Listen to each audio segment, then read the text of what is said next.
Hello everyone and welcome to TNV Academy. My name is Devarshika and in today's discussion, we'll focus on an essential aspect of ISO 31030 risk mitigation. Once risks have been identified and assessed, the next step is to manage or reduce them effectively. This is where risk mitigation strategies come into play, ensuring that your travelers are as safe and secure as possible. What is risk mitigation? Risk mitigation refers to the actions taken to minimize the likelihood or impact of potential risks during travel. It is a proactive approach to reducing vulnerabilities and ensuring that travelers can respond effectively to challenges. Key components of risk mitigation in ISO 31030. Travel policies and guidelines. Establish clear, comprehensive travel policies that define acceptable levels of risk. Provide travelers with specific do's and don'ts based on destination risks. Include protocols for high-risk destinations such as additional approvals or travel restrictions. Pre-travel preparations. Before travel, ensure risk briefings. Travelers are informed about potential risks such as local safety, health concerns, or cultural sensitivities. Provide training on situational awareness, emergency procedures, and personal safety practices. Ensure comprehensive insurance covers health emergencies, cancellations, and evacuations. Emergency planning. Prepare for worst-case scenarios by establishing a crisis management team to respond to emergencies.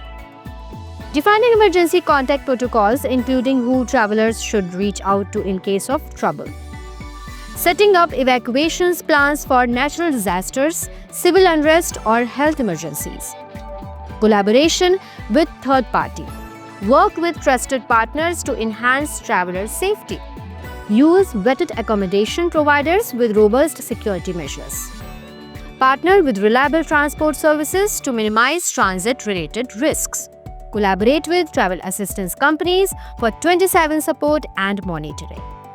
Technology for risk mitigation.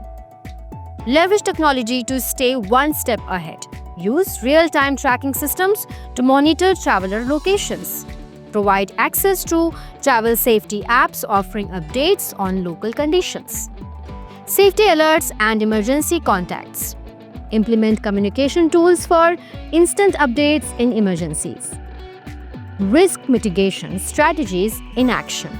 Example 1. Health risks. Ensure travelers are vaccinated and carry a first aid kit. Provide information about local healthcare facilities. Example 2. Security risks. Arrange secure transportation and accommodations in high-risk areas. Avoid travel to regions with active political unrest or high crime rates. Example 3. Natural disasters.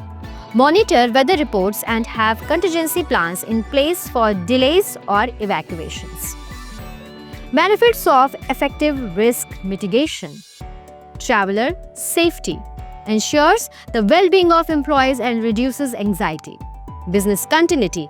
Keeps operations running smoothly even in emergencies. Compliance. Meets duty of care obligations, minimizing legal liabilities. Enhanced reputation. Demonstrate your organization's commitment to employee safety. In conclusion, risk mitigation is a vital pillar of ISO 31030 and plays a crucial role in protecting travelers while safeguarding organizational interests. By adopting a proactive approach and leveraging available resources, we can create a safer travel environment for everyone. Thank you for joining us today. Stay safe, stay prepared, and let's make travel worry-free. If you have any question, feel free to ask, and if you have found value in our videos, please do subscribe to our channel and share it with your professional colleagues. Thank you.